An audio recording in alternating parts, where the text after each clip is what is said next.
very ambitious man, extremely hardworking. ചെറുപ്പത്തിലുള്ള പല സംഭവങ്ങളും ഈ ഇതിൽ പറയുന്നുണ്ട്.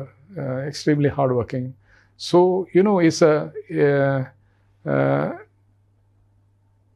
it's a personality, especially for instance, which has been caricatured a lot in India, in terms of our current history, living history and politics. പക്ഷേ അതിനപ്പുറം വേറെ ഒരു വ്യക്തിത്വം ഉണ്ടെന്നുള്ളതാണ് എൻ്റെ ചിന്താഗതി. ഇതിൽ ഈ വാജ്പേയി ഉണ്ട്, അദ്വാനിയും ഉണ്ട്. ഇവരായിരുന്നു ഇതേപോലെ തന്നെ ഉണ്ടായിരുന്നത്. ഈ രണ്ട് നേതാക്കളിൽ നിന്നും വളരെ വ്യത്യസ്തമായിട്ട് ഇദ്ദേഹത്തെ ഉണ്ടാക്കുന്ന ഒരു ഇതെന്താണ് മോഡിയിൽ ഉണ്ടാകുന്ന ഒരു സാധനം? I don't think there is much in common with either of them, except perhaps in the largest sense of a devotion to India's interests, which Vajpayee had, in terms of that. Iraq-inde യുദ്ധത്തിൻ്റെ സമയത്ത് അത് I know it first hand, I know, because Sudhindra Kulkarni is a very dear friend of mine, and ഞങ്ങൾ കാണാറെല്ലാം ഉണ്ട് വളരെ വർഷമായിട്ട്. അന്ന് ജസ്വന്ത് സിംഗ് അമേരിക്കയിലോട്ട് പോകാനായിട്ട് യാത്രയ്ക്കായിട്ട് വന്ന സമയത്ത്, അതിന് മുമ്പ് അദ്വാനിയുടെ വിസിറ്റ് ഉണ്ടായിരുന്നു അമേരിക്കയിൽ. ആ വിസിറ്റിൻ്റെ സമയത്ത് അമേരിക്കൻസ് ഇത് ബ്രോച്ച് ചെയ്തു ഈ സബ്ജക്റ്റ്, ഈ ഇന്ത്യയുടെ ഒരു കോംപ്ലിമെൻ്റ് അവിടെ അയക്കുന്നതിന്. And Advani didn't turn it down. എന്നിട്ട് ഇവിടെ വന്നിട്ട് അടുത്ത ജസ്വന്ത് സിംഗിൻ്റെ visit was a kind of a follow up thing. അതിനായിട്ട് ഇദ്ദേഹം പോകുന്ന സമയത്ത്, യാത്ര തിരിക്കുന്നതിൻ്റെ എയർപോർട്ടിലോട്ട് പോകുന്ന സമയത്ത് ഇദ്ദേഹം അറിയിച്ചു വന്നത് കണ്ടിട്ട് പോകണമെന്ന് prime minister.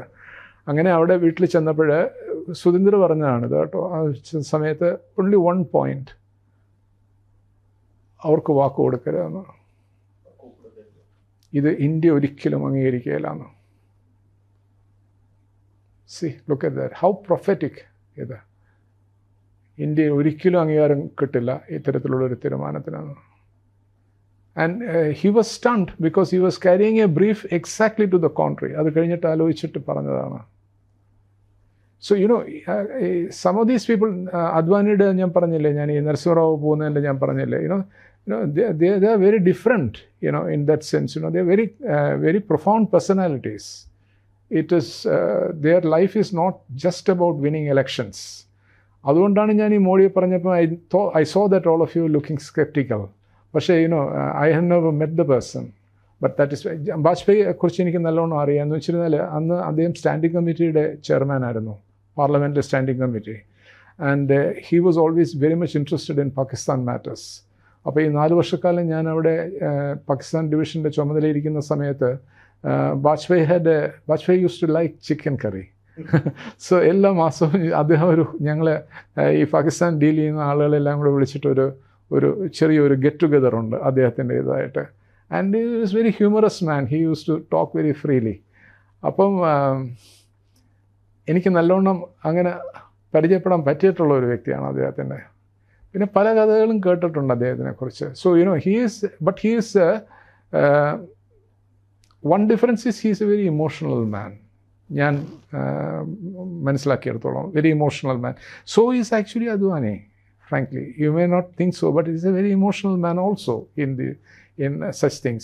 Like I was told by some people that ഈ ഹിന്ദി മൂവിയെല്ലാം കണ്ടിട്ട് കരയുമെന്ന് കേട്ടോ.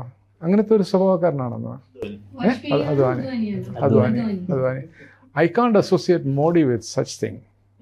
So so I think in that sense, Modi is very different. Sir, ഇതുപോലെ വേറൊരു ടോട്ടലി ഡിഫറെൻ്റ് ആയിട്ട് സാറിൻ്റെ ഒരു ലോങ് ഡിപ്ലോമാറ്റിക് കരിയറിൽ ഈ പൊളിറ്റിക്കൽ ലീഡേഴ്സിൻ്റെ പേഴ്സണാലിറ്റീസ് എത്രമാത്രം ഒരു റോൾ പ്ലേ ചെയ്യുന്നുണ്ട്? സാർ പലരുടെയും കാര്യം പറഞ്ഞു, നരസിംഹറാവിൻ്റെ കാര്യം പറഞ്ഞു, മോദിയുടെ കാര്യം പറഞ്ഞു, നമ്മൾ ട്രംപിനെ പറ്റി സംസാരിച്ചു. ഇവരുടെയൊക്കെ ഒരു പേഴ്സണാലിറ്റീസ് ഉണ്ടല്ലോ, അത് ഈ ഡിപ്ലോമസിയിൽ എത്രമാത്രം ഒരു ഷേപ്പിംഗ് റോൾ പ്ലേ ചെയ്യുന്നുണ്ട്? എൻ്റെ ഭാഗത്തു നിന്നോ അതോ ജനറലി ഒബ്സർവ് ചെയ്യുമ്പോൾ ഇവരുടെ പേഴ്സണാലിറ്റി ട്രേറ്റ്സ് ഡിപ്ലോമസിയിൽ എങ്ങനെയാണ് ഇൻഫ്ലുവൻസ് ചെയ്യുന്നത്?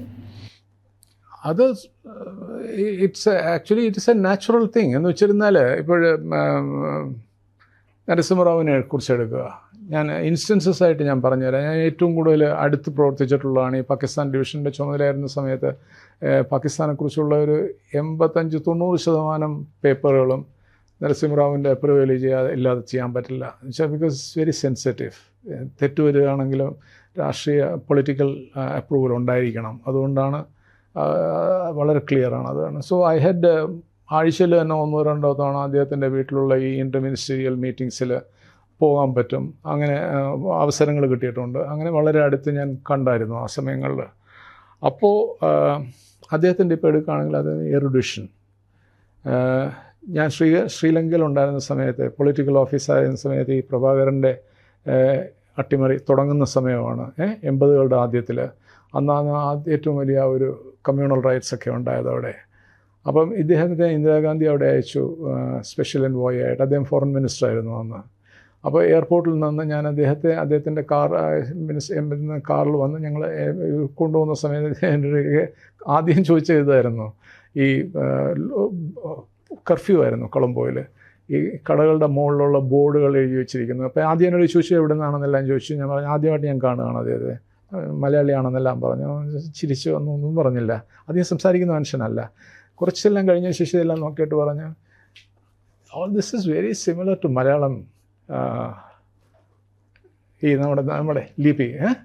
അപ്പോൾ എന്നിട്ട് ഞാൻ ചോദിച്ചു മലയാളം സാറിന് അറിയാമെന്ന് ചോദിച്ചപ്പോൾ പറഞ്ഞു എനിക്കറിയാം, മലയാളം അറിയാം എന്ന് പറഞ്ഞു കേട്ടോ. He knew many Indian languages and then he knew then finally I did some research. Ramu Damodaran എന്ന് പറഞ്ഞ ഒരാളുണ്ടായിരുന്നു. പുള്ളിയായിരുന്നു അദ്ദേഹത്തിൻ്റെ പ്രൈവറ്റ് സെക്രട്ടറി, എ.കെ. ദാമോദരൻ്റെ മകൻ.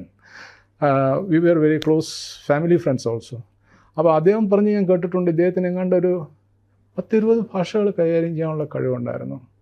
അദ്ദേഹം വന്നപ്പം അത്തരത്തിലുള്ള ഒരു എറുഡിഷൻ വരുന്ന സമയത്ത്, എറുഡിഷൻ്റെ കാര്യം ഞാൻ പറയുകയാണ്, ഈ ഇറാൻ ഇവിടെ പലരെയും മനസ്സിലാക്കുന്നതിന് Advani is a man like that also. Advani, അത് ഞാൻ പറഞ്ഞു തരാൻ വേണമെങ്കിൽ അനുഭവങ്ങളിൽ നിന്ന് ഞാൻ പറഞ്ഞു തരാം. താങ്കൾ ചോദിച്ച ചോദ്യത്തിന് ഒരു മറുപടി അതിൽ കിട്ടും.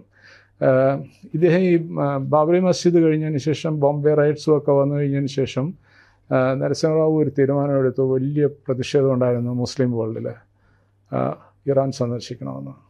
അപ്പോൾ ദീക്ഷിതിൻ്റെ നോട്ട് വന്നിട്ട് പറഞ്ഞു, അദ്ദേഹം ഒരു നോട്ട് അയച്ചു, you prepare for a visit for me to Iran. അപ്പം വി വെർ ആക്ച്വലി സ്റ്റണ്ട് കേട്ടോ.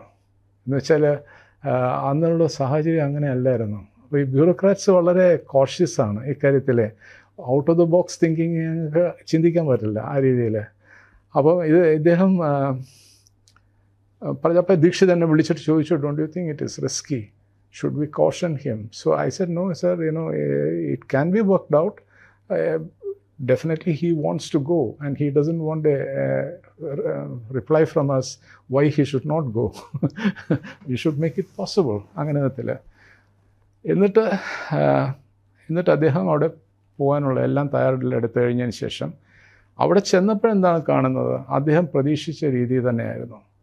He was the first Indian Prime Minister to go there. He was the first world leader to be given the privilege of addressing the Iranian Majlis. He had a private dinner on his day of arrival with Rafsanjani, who was the president. He was the first world leader to call on Iran's supreme leader. എന്നിട്ട് ഏറ്റവും വലിയൊരു ഇതുണ്ടായിരുന്നത് ഇമാം ഖൊമേനിയുടെ ഒരു മൊസോലിയം ഉണ്ട്. ഖും എന്ന് പറഞ്ഞൊരു city കേട്ടിട്ടുണ്ടോ? അവിടുത്തെ ഒരു ഈ വാരണസി എല്ലാം പോലെയുള്ള ഒരു ഇതാണ്, റിലീജിയസ് സെൻറ്ററാണ്. അവിടെയാണ് ഈ റിലീജിയസ് എസ്റ്റാബ്ലിഷ്മെൻറ്റ് തന്നെ ഉള്ളത്. അവിടുത്തെ റിലീജിയസ് എസ്റ്റാബ്ലിഷ്മെൻറ്റിൽ അവർ നരസിംഹറാവുവിന് ഒരു റിസപ്ഷൻ കൊടുത്തു. I mean it was absolutely unthinkable നടന്നത്. അന്ന് ബാബറി മസ്ജിദിൻ്റെ എല്ലാം കഴിഞ്ഞിട്ട് ഒരു 6-8 മാസം ആയതേ ഉള്ളൂ ഇത് നടക്കുന്ന സമയത്ത്. അപ്പോൾ you look at it, that his erudition came into play and he stabilized the relationship, and then 2 years later when we needed Iranian help, they stood up and helped us.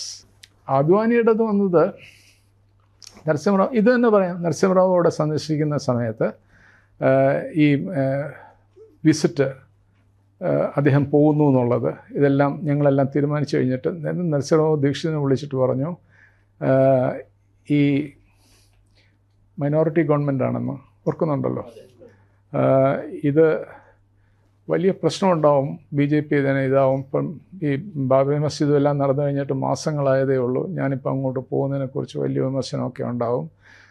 എനിക്കങ്ങനെ പാർലമെൻറ്റിൽ സീനുണ്ടാക്കുന്നത് താല്പര്യമില്ല. ആരുടെയെങ്കിലും എൻ്റെ പേര് പറഞ്ഞില്ല, അതിന് ഉദ്ദേശിച്ച് എന്നെ കാണാം. ആരെങ്കിലും എന്നെ കാണാറുള്ളതാണ്, അദ്ദേഹത്തിന് അറിയാൻ. ഞാൻ ഫോറിൻ സെക്രട്ടറി കഴിഞ്ഞാൽ പാകിസ്ഥാൻ്റെ കാര്യത്തിൻ്റെ എല്ലാ ചുമതലയും എനിക്കാണെന്നുള്ളത്, ഇറാൻ്റെ കാര്യവും. ആരെങ്കിലും ഒന്ന് പറഞ്ഞയക്കുമോ അദ്ദേഹത്തിനെ പോയി കാണാനായിട്ട്, എന്നിട്ട് ഒന്ന് മനസ്സിലാക്കി കൊടുക്കാൻ ഞാൻ എന്ത് ഉദ്ദേശിച്ചാണ് പോകുന്നതെന്നുള്ളത്. വളരെ കുറച്ച് സംസാരിക്കുന്ന ഒരു മനുഷ്യനാണ് കേട്ടോ. ഇങ്ങനെ മൂക്കെല്ലാം പിടിച്ചിങ്ങനെ ഇരിക്കത്തേ ഉള്ളൂ. അങ്ങനെ ദീക്ഷിത് എന്നെ വിളിച്ചിട്ട് പറഞ്ഞു, you seek a meeting with Advani and go there. അങ്ങനെ ഞാൻ അവിടെ ചെന്നു. അപ്പോൾ അവർ എനിക്കൊരു ചെറിയ സ്ലോട്ട് തന്നു, ഒരു 10 minutes 15 minutes. Anyway, to cut a long story short, I was with him for 1 hour. And as the talk proceeded and I started explaining ഇറാൻ്റെ റെവല്യൂഷനും അതിൻ്റെ പിറകിൽ why Indira Gandhi made up with the mullahs quickly, because she understood it was the moorings are nationalism, not jihadism. അപ്പോൾ അവിടെ തൊട്ടൊരു നല്ല starting point ആയിരുന്നു. ഇന്ദിരാഗാന്ധിയുടെ എറുഡിഷൻ എടുക്കുന്നത് അതിലൊരു ക്ലാസിക് ഇൻസ്റ്റൻസ് ആണ് കേട്ടോ. എന്നിട്ട് ഇതൊക്കെ ഞാൻ ഇദ്ദേഹത്തിനോട് പറഞ്ഞപ്പോൾ actually he വാംഡ് up and he asked me a lot of searching questions കേട്ടോ.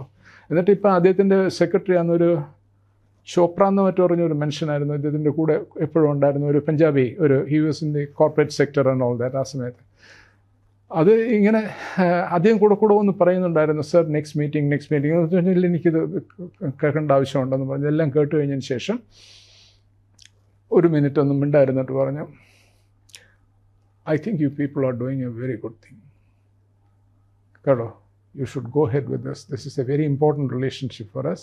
You should go ahead with this and tell PM that we will make some noise, which is important, which is necessary, but he should not worry about it. കേട്ടോ പറഞ്ഞ് ആലോചിച്ച് നോക്കൂ, ആ ഒരു breadth of vision മനുഷ്യൻ്റെത്. അവർ പാർലമെൻറ്റിൽ കുറച്ച് വിമർശിക്കുകയൊക്കെ ചെയ്തു, ഇങ്ങനെ മുസ്ലിം രാജ്യങ്ങളുടെ പുറകെ പോകുന്നു, അതായത് എന്നെല്ലാം പറഞ്ഞ് കുറച്ചെല്ലാം പറഞ്ഞിട്ട് അബ്സല്യൂട്ട്ലി നത്തിങ് ബിയോണ്ട് ഇറ്റ്. എന്നിട്ട് ഇദ്ദേഹം ഡെപ്യൂട്ടി പ്രൈം മിനിസ്റ്റർ ആയിരിക്കുന്ന സമയത്ത് വർഷങ്ങൾക്ക് ശേഷം ടർക്കിയിൽ വന്നിരുന്നു. ഞാൻ വാസ് അംബാസഡർ ദെയർ. അപ്പോൾ ഞാൻ ഇദ്ദേഹത്തിന് ഇസ്താൻബുളിൽ കൊണ്ടുപോയി. അപ്പോൾ അദ്ദേഹം വന്നത് തന്നെ ഒരു വലിയൊരു പ്രോജക്റ്റിലായിരുന്നു. അവിടുത്തെ ഇൻ്റലിജൻസ് ഏജൻസിയും നമ്മളുടെ ഇൻ്റലിജൻസ് ഏജൻസിയും തമ്മിൽ ഇൻസ്റ്റിറ്റ്യൂഷണലൈസ്ഡ് ആയിട്ടുള്ള റിലേഷൻഷിപ്പ് ഉണ്ടാക്കുന്നതിനായിട്ടാണ് അദ്ദേഹം അവിടെ വന്നത്. അപ്പം it was A golden year in India Turkey relationship. ഞാൻ പത്രത്തിൽ എഴുതിയത്, ഇന്ത്യൻ എക്സ്പ്രസ്സിൽ ഞാൻ എഴുതിയത് 1-2 മാസം മുമ്പ് ഒരു ഓപ്പറ്റിൽ. അവിടെ ഈ ഹയ സോഫിയ എന്ന് പറഞ്ഞാൽ കേട്ടിട്ടുണ്ടോ അവിടുത്തെ ഒരു ഇതുള്ളത്? അത് പണ്ടൊരു ഞാൻ അദ്ദേഹത്തിന് അവിടെ കൊണ്ടുപോയി. ഞാനത് കെയർഫുള്ളായിട്ട് ചൂസ് ചെയ്ത് കൊണ്ടുപോയതാണ്. അപ്പോൾ അവിടെ വന്നപ്പോൾ ദുബലും ഉണ്ടായിരുന്നു ഇദ്ദേഹത്തിൻ്റെ കൂടെ. ദുബൽ എന്ന ആ സമയത്ത് IVയുടെ ചീഫായിരുന്നു. ദുബലും ഞാനും വലിയ ഫ്രണ്ട്സ് ആയിരുന്നു. അത് കാരണം ഞാൻ വെരി ഗുഡ് ടൈം, 4 ദിവസത്തെ വിസിറ്റായിരുന്നു.